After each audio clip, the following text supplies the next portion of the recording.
my goodness, it's getting hot up in here in the United States with this election season 2024. Whew. Lots going on, lots stirred up, and we might wonder how we can move through this with graceful composure. And so today's guest is Jose Stevens, my teacher, mentor from the Power Path, wonderful teacher of shamanism. He's got a new book out, The Shaman's Book of Extraordinary Practices. And we're going to hear which of those practices would be the most helpful during this time to help us stay in that knowing of who we are in truth and love as we meet all that comes into our path. Join us to find out more. Soul Nectar Show, the Soul Nectar Show. You're invited, delighted to discover who you are. Anything is possible if you believe. So join us on this beautiful journey. Soul Nectar Show, Soul Nectar Show. Well, hello and welcome everybody to another episode of Soul Nectar Show, that show where we talk about all things essence, where we gather around the campfire and we share our connection to that which is greater than us, to the big mystery beyond the veil, to those synchronistic moments that lead us inexorably to a deeper understanding of who we are and why we are here on this planet. I am your host, Carrie Hummingbird, and I love coming on this show week after week and bringing you my friends and my teachers to learn from and to have these powerful conversations that just 1 hour can be totally transformational. So I hope you set aside the time to be with us this entire time, because we're going to go some really interesting, wonderful places that are going to help you through this election season. And you have my teacher, Jose Stevens, with us. Welcome, Jose. Oh, welcome. Thanks for inviting me. Yeah, so Jose is been my teacher, I don't know, like 9 years or something. I lost track of time, but a long time. However long it's been, probably lifetimes, let's just say that. And he's a beautiful example of walking the beauty way. As you guys know, I love Indigenous teachings, and I find such truth and resonance from learning from Indigenous elders. And Jose as well. So Jose is a PhD. He's an internationally renowned author, lecturer, and teacher. He completed a 10-year apprenticeship with Wisharika Maracame, which is a shaman, in the Sierras of central Mexico. And in addition, he's studying intensively with the Shipipos in the jungle in the Peruvian Amazon, and with the Pacos in the Andes in Peru. And he completed his doctoral dissertation at the California Institute of Integral Studies, focusing on the interface between shamanism and Western psychological counseling. And so Jose's just got great insights into being a Western person, embracing shamanism, Indigenous teachings, and charting a different kind of course. He's the author of more than 20 books and numerous articles. And his latest book, The Shaman's Book of Extraordinary Practices, 58 power tools for personal transformation. And I've learned a lot of these through studying with Jose. So we're gonna explore some interesting territory today. I know it's gonna open up great dialogue. And the question really is, for I think most of us are asking right now, is what practices, what can we bring into our lives to help us move through this election season, which is extremely divisive and polarized, and tearing our United States apart, and the world really, because a lot of people around the world are kind of afraid about what's going to happen. And there's going to be an aftermath. But I think that those of us who are tuning into this conversation would like to know, how can we move through this with graceful composure, without losing ourselves to the drama, but also not just sitting back and doing nothing, but also being proactive and being helpful. I mean, that's a tall order. So, what are some of the practices that you share in the book that you think would be helpful? I know that I had mentioned to you, I realize the importance of returning to neutral, and I sure do try to do that, but I'm not always successful in the moment. And, it's because of my fear, right? And so the practice of dissolving fear and remembering that everything is divine. So these are some of the things, but what do you feel in your heart is the best to share with people at this time? Well, there's a number of things. Shamanism has always been very practical. So it's sometimes people they don't really understand. Uh, they don't know very much about shamanism, and they think of it as something weird that indigenous people do over there in the mountains, or But it's the world's oldest spiritual practice, and it's not its own religion. It's not a religion. It's a spiritual way.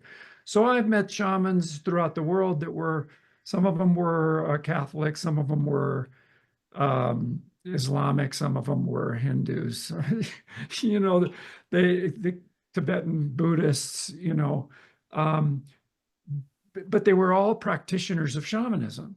So shamanism sort of like is pan religion. It crosses many cultures and it's to be found in all parts of the world. Historically, it's been everywhere. And it's practiced very similarly in different parts of the world, even though thousands of years ago, people didn't have any way of communicating with each other. They still practice the same way. So it's nature-based. It's based on uh, the basic rules of nature, which are the same anywhere you go on this planet. So you could say that shamanism is like very endemic to the earth itself. And being pragmatic, it's always been about helping people survive on this planet. So I like to, focus on the fact that if it weren't for shamans, probably the human race would never have survived the way it has. And now we take it for granted, but there was a time when we had to compete with a lot of other animals to survive. And it wasn't just our intelligence or wily ways that helped us survive. It was actually that certain human beings amongst us at that time, long, long ago, thousands of years ago, developed certain abilities that they discovered in themselves: the ability to talk to plants, the ability to talk to animals, the ability to tune into the weather and know what the weather was going to do ahead of time. So prophecy, prediction, to use things as oracles. Oracles can be anything.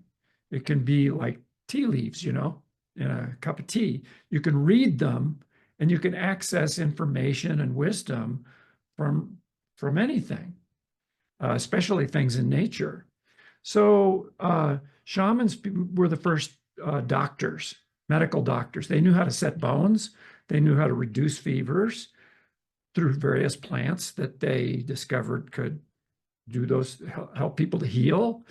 And so they were surprisingly effective at these things. They were also the first psychotherapists, the first psychologists. They knew how to treat people who were traumatized, who were maybe a little bit off mentally, psychotic, things like that. They could actually work with these people and help them. And in some ways better than we do today, because now we just medicate people with pharmaceuticals. But there they had to, they had to work with the person's family and all kinds of things that turned out to be actually very effective. So it's survival oriented and it's very practical.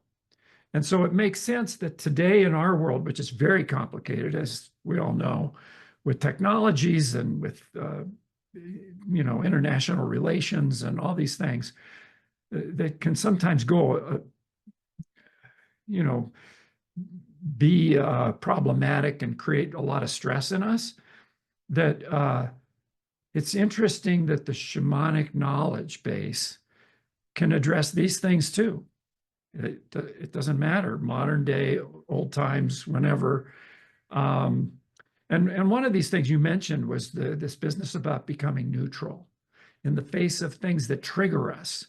Because anything can trigger a person, like watching somebody mistreat an animal that certainly can trigger me. I right away get indignant and like, got to do something about this. And other people get triggered by news articles or the news feed that they read, on their phones or whatever. And elections can be very triggering. Politics can be very triggering, and on and on. Okay. So what do we do in a world where we're constantly being triggered to feel angry, to feel upset, to feel fearful? And of course, these things tend to spin out of control. And, we start out being a little fearful, and then we're more fearful and more and more and more. And pretty soon we're paranoid. And, these things are not good for us, and they're not good for our relations. So we have to have ways of coming back from these like highly stressful blind alleys, because usually they don't lead to solutions. They just lead to more panic or more of the same, but they don't provide solutions. So shamanism emphasizes neutrality, and people have trouble with that word. They think neutral, that sounds boring. It's like, life is about drama. Life is about, it can be very exciting. It's like, why should we seek neutrality when we can have like all this drama? Well, everything in its place, the drama has its place. And sometimes we go on a roller coaster just for a little drama, and that's fine. But do we really want drama every second of the day? Not really. It's not helpful. So we need to have ways to come back to a more neutral place, even though the world continues to go on being stressful. And so one of the notions of shamanism that is related to neutrality is what they call, indigenous people call, seeing everything as medicine. They say, look, everything that you can possibly imagine is medicine. The sun is medicine. The wind is medicine. The trees are medicine. Plants are medicine. Other people can be medicine for us. We're medicine for other people. So if you start to look at this business of everything is medicine, we know that certain medicines that people think of in terms of pharmaceuticals, or even other things like the sun. A little bit of sun is really good for us. Vitamin D strengthens our immune system. Good to be in the sun often. But too much sun burns our skin. It turns toxic. It's no longer just a medicine, but it's actually a poison. So the best medicines are also poisons. So we have to understand that about medicine. And so if we look at the world as medicine, then all politicians can be medicine. And how are they medicine?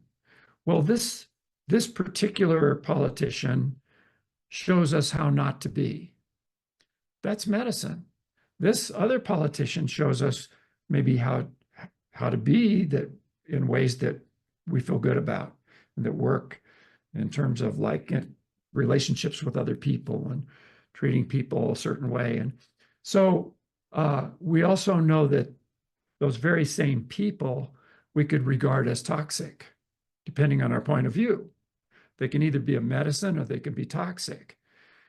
If we see them as toxic, which is our typical way, we see the toxic first, then we tend to go into judgment. We tend to go into rejection. We tend to go into anger, fear, and things that don't end up in a good place. So we do, that doesn't heal us. So medicines are supposed to heal us. So in order to do that, in order to heal, we have to see everything as medicine rather than as a poison. And then only then can we start to be healed by that by the presentation of that in our lives. You know, no, we don't want to expose ourselves to the sun all day long. We don't want to expose ourselves to this particular person all day long, but a little bit will teach us what we need to learn. And that can be a healing, that can be medicine.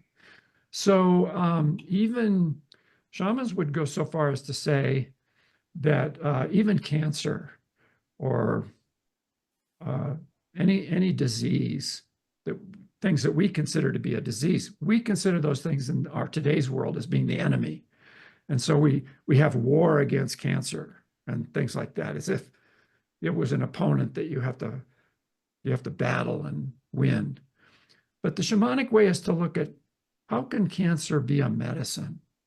What is it trying to teach us? What is it trying to show us about ourselves? Maybe we haven't been living right. Maybe our diet's been all wrong. Maybe we're angry too much of the time. Maybe this is a message. Maybe this is a way of learning about ourselves. That doesn't mean that we just ignore the cancer. Sure, we have to treat it, but at the same time, it's much more treatable when we get the lesson, because then we don't need it anymore. You know, once you get the medicine, you may not need to take a second dose because you learned the lesson. So this is a huge topic. Yeah, it's huge. No, this is great. When you were talking, it was starting to sink in that my approach for this has been a little off. It's like I've been asking the question of, why do these different groups of people see it completely differently? Because from my perspective, what I see the other side think seems delusional, but then from their perspective, they think we're going to wake. I've seen both sides say you're going to wake up really soon and you're going to find out, and you don't know what you're talking about. Like, both groups are saying that about the other sides, and I was like, that's really interesting. And so I was thinking, like, how do you discern the truth?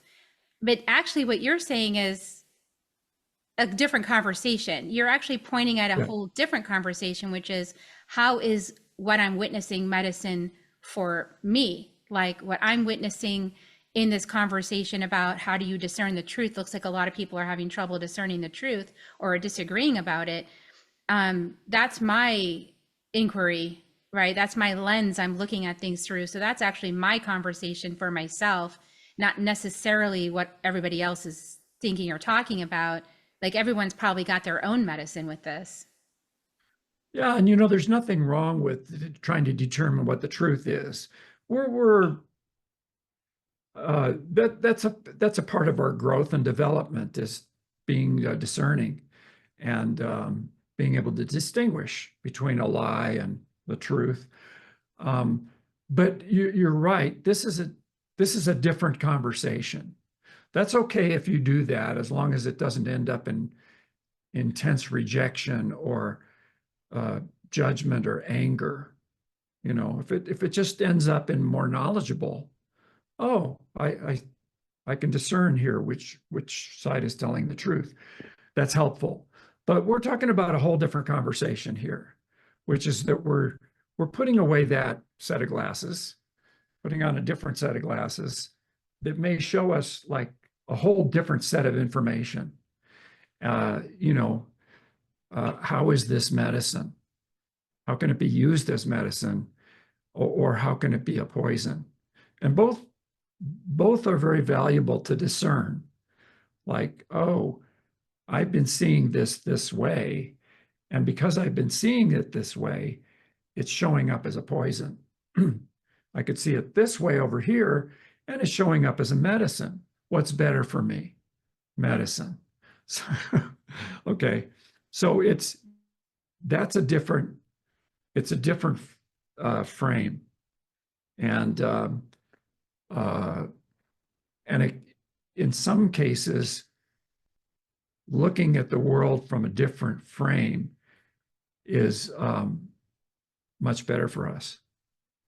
Because then it gets us out of that, you're right, I'm right, you're wrong. No, I'm right, you're wrong. Kind of endless loop of. That's going nowhere. debate that goes nowhere, and then everyone's projecting, and then you add religion in it, because in this election of religion is completely entwined into it, and now you've got like people's deepest passions like provoked by this contest over who's right and who's wrong, Right.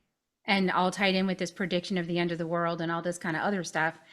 And so that's based in fear, right? I mean, a lot of this is the fear. So can you talk a little bit about the fears that actually are provoked, that, and how we can dissolve some of those? Because when we're in fear, we're obviously going to be hooked into these other ways of seeing that are less productive than what you're suggesting, which is looking at things through medicine, as medicine. Well, this is an enormous topic. Touch on, just touching, yeah. And it's really a good topic. It's like fundamental. It's at the core of everything. So I'm going to try to condense here to make it like understandable, but also simple and yet comprehensive all at the same time. So fear is, as we know, it's a kind of reaction inside of us that causes fight or flight reactions in us. And originally it was designed to save ourselves from tigers and various predators who were trying to get us. And as long as it's in that frame of reference, it's a useful device, but it's spiraled out of control. And now we're afraid of our own shadows and afraid of what might be or could be, or, abstract stuff. And it spoils our joy at being alive. In some cases, it turns our life into a living hell, actually. People that are afraid of everything all the time. It's not a really great way to live. So we really have to unpack fear. So the first step is to find out what fundamentally, what is everybody afraid of? What is the most fundamental fear that everybody has at some level? And so you can, kick that around a while, but what you're going to end up with is that it's the fear of annihilation. It's that somehow something's going to come along and annihilate us. And by annihilation, the real fear is that, like, if something comes and kills me, I'm going to be forgotten. I won't even know that I was alive. I'll be nothing left of me. And you might ask, well, if you're just nothing, then how do you don't miss anything anyway, so why is that a problem? But people just freak out about annihilation. And of course, that breaks down into all the ways you can be annihilated.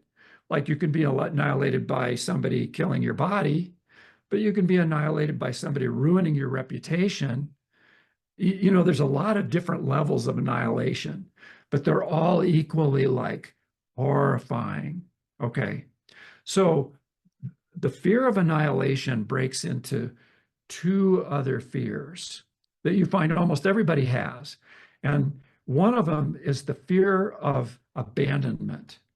So if I'm abandoned by my tribe and they exile me, they kick me out of the village, and I'm up, let's say, in Inuit territory up in Alaska, well, I'm not going to live very long.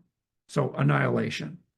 So abandonment to most people feels like annihilation, because, and we know that babies don't thrive if they're ignored and nobody touches them, and they don't live very long. They've done experiments with monkeys, and that's the case. They just die because they have no touching, they're, abandoned.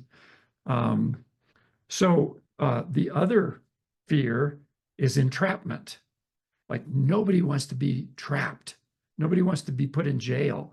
Nobody wants to be made a slave, have their freedom taken away. There's many, many ways that entrapment looks like. Being in a terrible marriage, which you can't seem to get yourself out of, or ending up with way too many kids that you have to raise and take care of, and you're broke all the time. It's like another form of entrapment. I'm trapped by the circumstances, or being in a bad job, or, you know, it comes down to the same thing. I'm going to be thrown in a dungeon under the castle. They're not going to feed me, and I'm going to die, you know? So it's annihilation again, but through a different avenue, entrapments. So most people that you meet are one or the other. And when they meet each other, there's a kind of weird attraction. You know, like the person who's afraid of abandonment seems to always find a person who's afraid of being trapped. And then the dance starts, right? It's like one's running after the other, clinging and codependent, and the other one's screaming, trying to get away.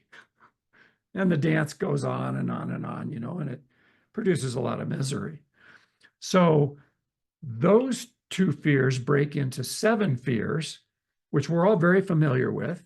They're greed, self-destructiveness, self-deprecation, arrogance, martyrdom, impatience, and stubbornness. Everybody knows those words, and everybody knows kind of what they look like. But they're actually fear patterns. Every one of those represents a fear. For example, impatience, the fear is I'm going to run out of time and I'm never going to get it all done. Or stubbornness, like the fear of like somebody's going to try to force me to do what I don't want to do. And I've got to put a stop to that. I've got to refuse.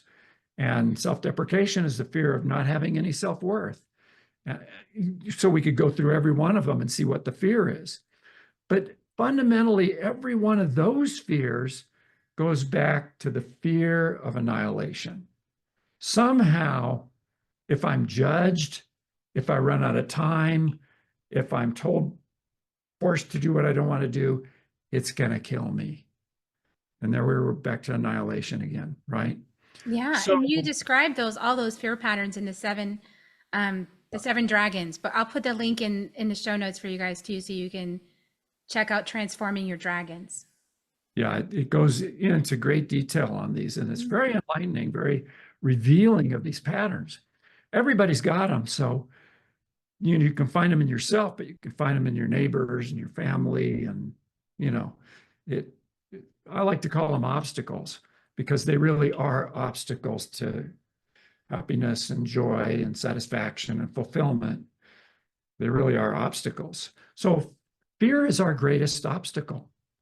And those that are more spiritually inclined know that the original annihilation has to do with feeling abandoned by spirit, or being,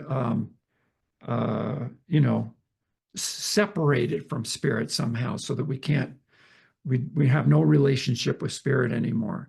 And everybody fundamentally knows that at some level, and it could be pretty deep down, that if they don't have a relationship with spirit, they're going to die.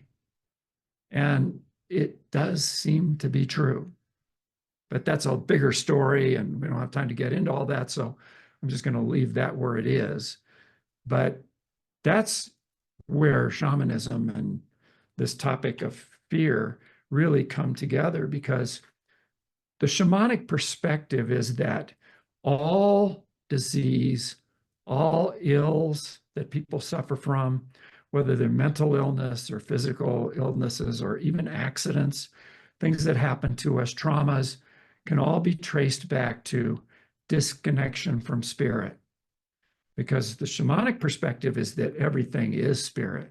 Everything is spirit, is a manifestation of spirit. And if we lose the connection and we start looking at the world around us as sort of, not me, something else, then we're pretty disconnected in every way. And then usually the result of that is that you destroy your planet, which we've done a good job with. So that doesn't work. That heads us for annihilation. So, these are, you can see it's a spider web. It's all connected.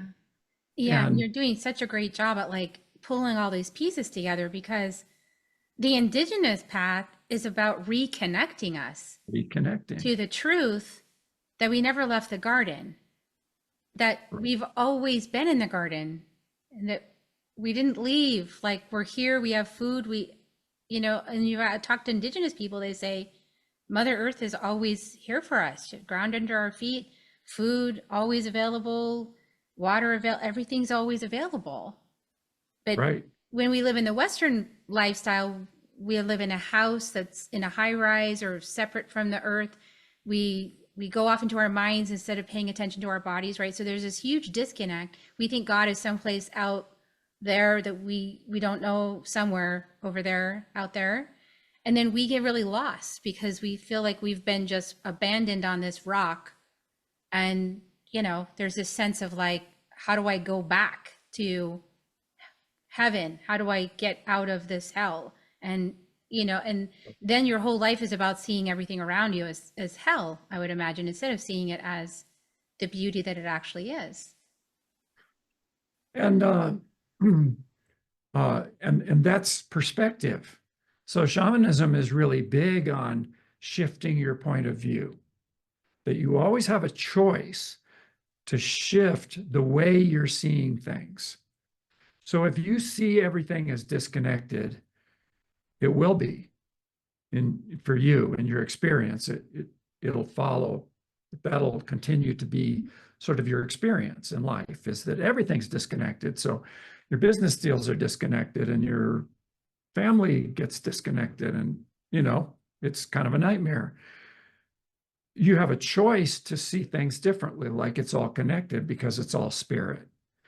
And granted, that's a tall order for us sometimes when we look around and it feels really discouraging and it just seems like overwhelming to say, well, how could spirit possibly be all around me? I mean, it doesn't feel that way.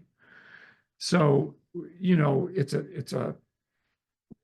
it can be a struggle for us sometimes to shift our point of view, but we always have the freedom to shift how we're seeing things. Now, what most people don't understand is that when you make a choice to see things differently and you start looking around and say, I'm going to see spirit in everything, that in a curious sort of way, because spirit never went away in the first place, but spirit kind of like wakes up in the environment, maybe almost as if it went to sleep for a while, and we're waking it up and we're saying, hey, you're a spirit too. And you too, you're a spirit. Now, what if we did that with people? Everybody we met. And in the Himalayas, people who are traveling over the mountains and they greet each other on the trail, they say namaste, which is, the spirit in me recognizes the spirit in you. And in Guatemala and places like that where the Mayans are, they have a similar term that greets people on the trail and says something very similar, like, oh, you're another me. And so their culture it's, by the way, it's the term is Inglakesh in Mayan, and that's that, you're another me. So if you see another person as that they're another you and you're another them, that you're actually one being in separate bodies, apparently, that that process, even if the other person is like daydreaming or off in another world thinking of other things, that the fact that they're spirit too wakes them up because it's being seen and recognized, and it wakes up, and suddenly they're like, oh, something's happening to me. I'm feeling more alive. What is this? It's a subtle thing that begins to happen, and it eventually turns into, oh, I forgot. Spirit's in me. Now, that happens over time, so it doesn't necessarily happen with a snap of the fingers, For some people it does, but this is a slower process. But nevertheless, that's kind of like the answer to everything.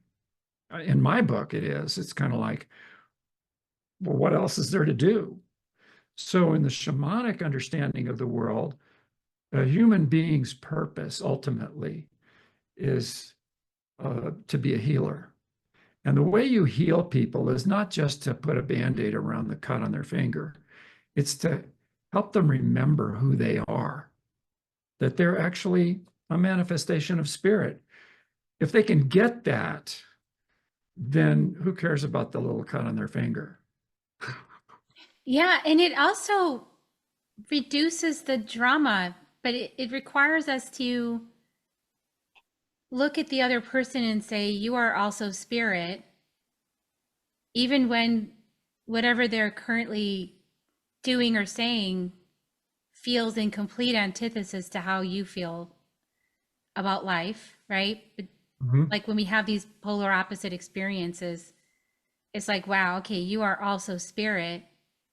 That's where the shadow work comes in of like, okay, why do I dislike you so much? Why do I not want you? Why do I want to withhold from you the truth that you are also spirit? Is because there's something about what this person or this idea is reflecting that's like disturbing.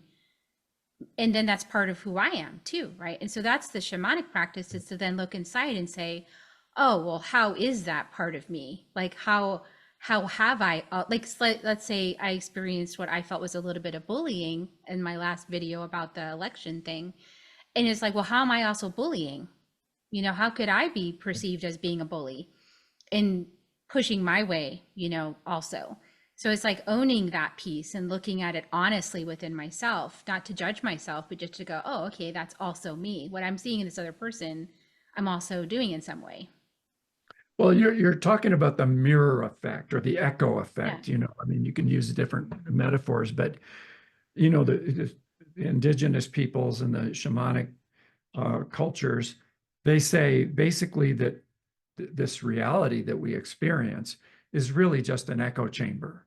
It's showing us ourselves at all times. So you're saying exactly that if you see somebody being a bully, then how is that actually like a mirror image of the bullying that goes on? Maybe I bully myself. Maybe I'm not a bully to other people, but there's a little bully in here beating me up. So that's where conversation goes back to the beginning. That's medicine. If we can see that, oh, I've got a bully in here and it's beating me up all the time, and I'm seeing it out there, but that's showing me what I need to learn, then that becomes medicine, a very valuable medicine. But does it stop there? I mean, because part of what I feel is confusing for me as a spiritual path walker is that I have these realizations and I go, okay, well, that's probably just my stuff. So I just need to go off and sequester and just deal with my own stuff and then I'm not taking any action in the outer world because I'm constantly just reflecting back to myself. Like, okay, that's just a reflection of me. So let me go back and heal myself. But then there's no, like, I'm never gonna express my perspective or have a conversation with a different point of view. Like, where does that fit in to take a, what I like to call an inspired action? But how do you know it's inspired and it's not just your ego wanting to like change somebody? Like, because in this election, there's a lot of desire to change people, right? There's a lot of desire to change the outer world to make it more safe for the inner experience, right? So what do you recommend there? That's a really good topic. Really, it raises very important questions that we as human beings tend to get stuck on a lot. Now, if you look carefully, you'll almost always find that human beings get stuck or have trouble because they polarize, they swing from one pole to the other too extremely, instead of finding that place in the middle, which is often called neutral. Okay. So, you know, like in that point of view, it's like, well, I can handle everything right here myself. I'll just look within and the whole world will magically become exactly the way I want it to. Well, that's unrealistic. It's too exaggerated, you know. It's like we got to do both. We got to work on ourselves here and do what we can to support more justice or fairness or equality or equal opportunity, whatever you want to call that. There's many faces of it. We have to do what we can, even if that's just voting, which is a big deal. It's only one act. There's more things that we can do than just voting, but there is always action to be taken. I'm reminded of lately I've been studying because I truly believe that Jesus was a great shaman. He was clearly a trained shaman, and that I know the Bible doesn't really go into that, but there's these 30 years that are sort of ignored, right? 30 years of initiation. Of Yeah. initiation, right? So the guy was a great shaman, and he spoke Aramaic, and Aramaic was the language of the nomads, and it was very different language, very, very different language from, for example, English, Latin, Greek. You know, the early writings of the apostles were in Aramaic, and then they got translated, not just once, but many times. You know, and it's like the game of telephone. Every time you translate something, it The loses. message gets distorted by someone's perceptions, filters, and beliefs. So we end up with all this stuff that we think that Jesus said, but if you look, at scholarship around the Aramaic language, and you go back to the original, boy, was he saying different stuff. He was saying totally shamanic, totally shamanic. So he had this notion of that. He would talk about. So the interpretations are, like I and my Father are one, and things like that. But actually, like, that's not a good translation. There's a word that got left out there that's part of Aramaic, which is I and my Father together are one. Little differences like that change the meaning of huge teachings. So one of the things that he was fond of talking about was that the universe itself, creation, has this very important quality that you can summarize in the words, I can. Obama's phrase, I can, that was brilliant. He was plucking that right out of Jesus' mouth. The I canness of the universe. The universe is always saying, I can. Oh, you want that? I can. If you want to see this, we can do that too, and so on. So creation has an I canness about it. And I can, nothing is impossible. Nothing is out of range. Nothing is like inconceivable. Everything is possible because I can. It's a part of creation. It's an interesting observation, an interesting way of looking at all that is, or spirit, or the Tao, or people call it all kinds of things, but it's basically a reference to what people call God. There's an I canness about it. And so whenever I run into something that I just can't figure out, and I can't conceive of, like, how are we ever going to get out of this problem, on an international level or on a country level, I just start thinking about that it's all underneath that, there's a context of I can. And so it's like, oh, thank God. Yeah, I don't have to solve this myself. there's an I canness solving it already. Yeah, and it's that listening, it's that knowing that I can, and listening for the answer, opening to receive it inside, creating the spaciousness for that to be possible. I think that's where a lot of times manifestation, people are always working on manifestation, manifest this, manifest that. And what I've come to realize in myself is one of the main things is just believing it's possible, creating the seed of possibility that it could happen, because I can do that, because I can, as the I am that I can do that. And as I speak it, my word, it is in the process, even if I'm not seeing evidence of it. And I think that's also where this, like what you're talking about, is like, can we retrain our eyes to see evidence that it is happening, Yeah. instead of seeing evidence that it isn't? Yes, it's a retraining, actually. It's going back to the original, because the earliest human beings had that perspective of the world, and we've lost it along the way and have to regain it again. And you just said something a few minutes ago, really, really important, which is another, a Jesus teaching, and he got it from his teachers. So it goes way back, which is, it's not about manifesting everything. There's so many books about the manifestation and how to create your own reality and create this. And he de-emphasized that. He said, don't worry about manifesting. He said, just receive. Just be receptive to what he was referring to as the creator. Just receive what the creator is giving you, and that'll solve everything. No effort, no struggle, nothing Anna, to do. Just be receptive, and you will find yourself in the place of being an excellent manifester without putting any effort into it.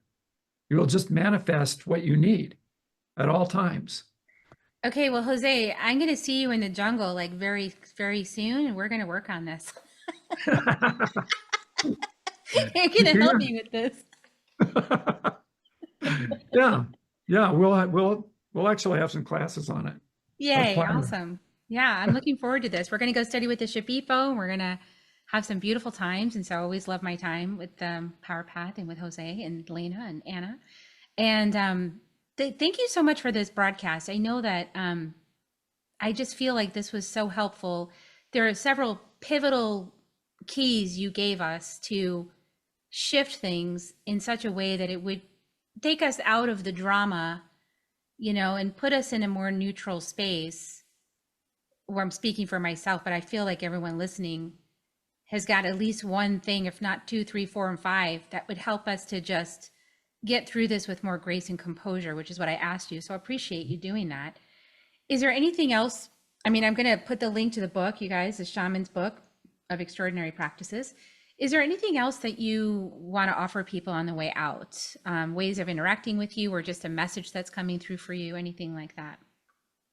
Well, depending on time, I was going to talk a little bit about silence as a practice. Yeah. And maybe I'll just say just a couple of words here, that silence is a great practice, shamanic practice.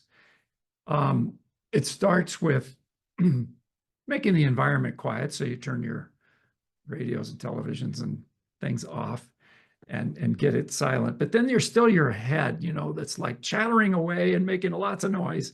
So that's the next level of business. It's like, okay, learning to quiet the mind. And you're never going to succeed at quieting the mind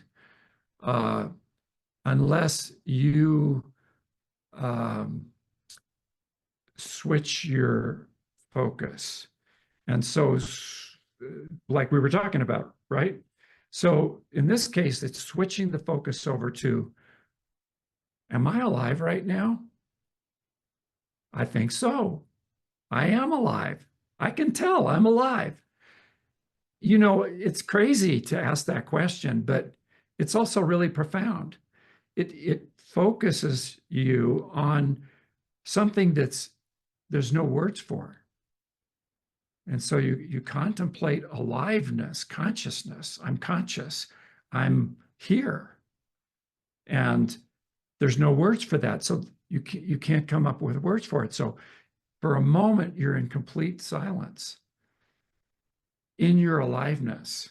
That's the key to meditation right there. If you can get there, you've got meditation. You just have to stay there. That's another trick, though. Staying there. It is. And, you know, I just want to reflect, like, over the time that I've studied with you and the Power Path, I have been a recipient of this silence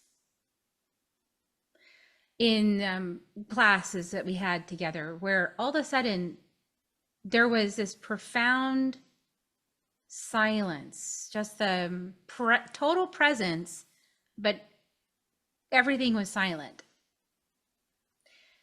That is such a gift. That is such a profound gift to experience that presence and the relief, you know, from the constant churn and chatter that typically happens in our society and inside our minds. In that space, what I found was so interesting is how coming out of a moment like that, there'll be like you're about to share something, guided to share something, and we'll all already kind of know kind of the quality of what you're about to say. And there'll be this like giggle through the whole space. Uh-huh. Because we already know that you're about to say something that we are all already know you're going to say. Mm-hmm. And that is such a gift. It's really powerful to be in that experience. And there's just, it's priceless, that gift. Talk about money, whatever. Money's nothing. That is really powerful. Well, that points to another word here that's really important, which is alignment. Alignment with spirit.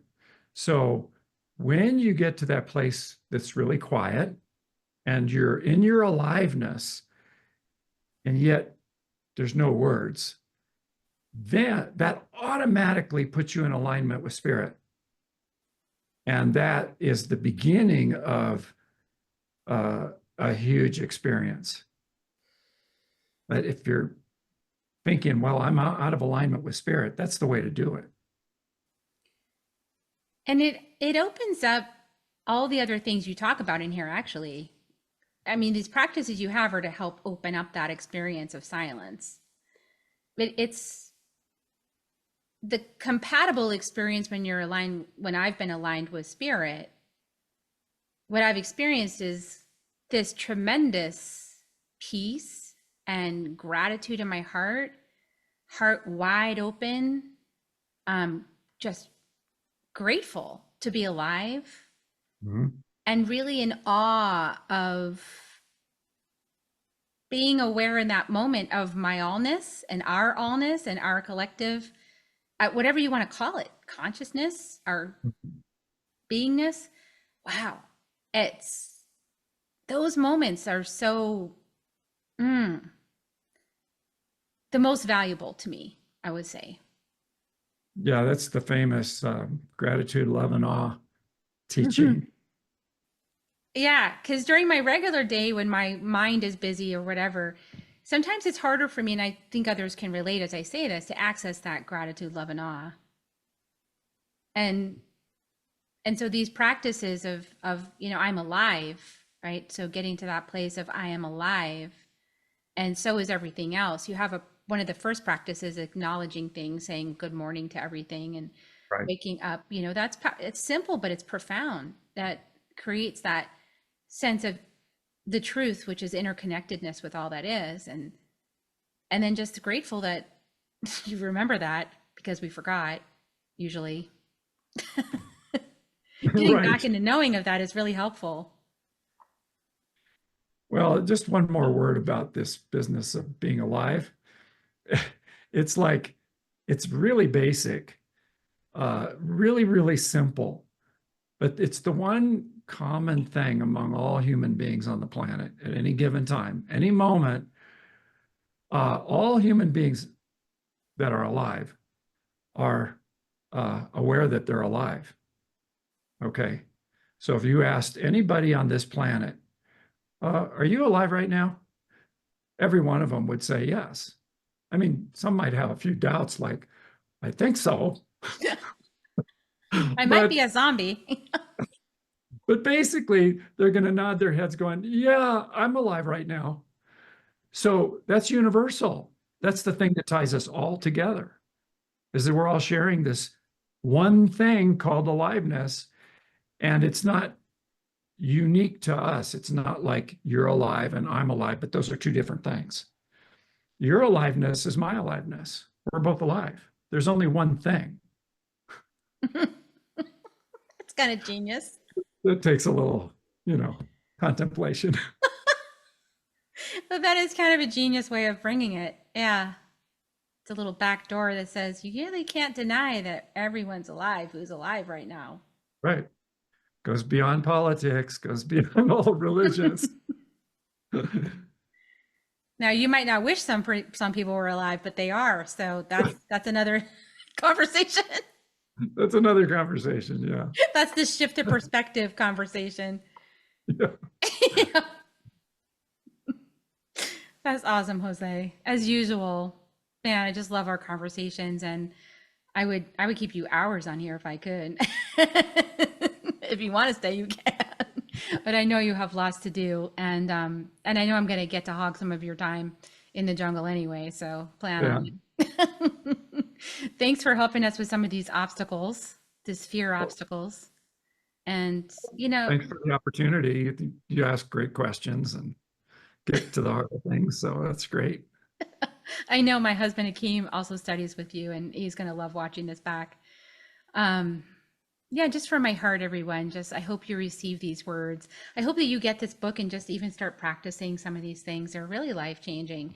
And it does open up this just different experience of life than maybe you've had up until now, where anything is possible and magic happens around every corner.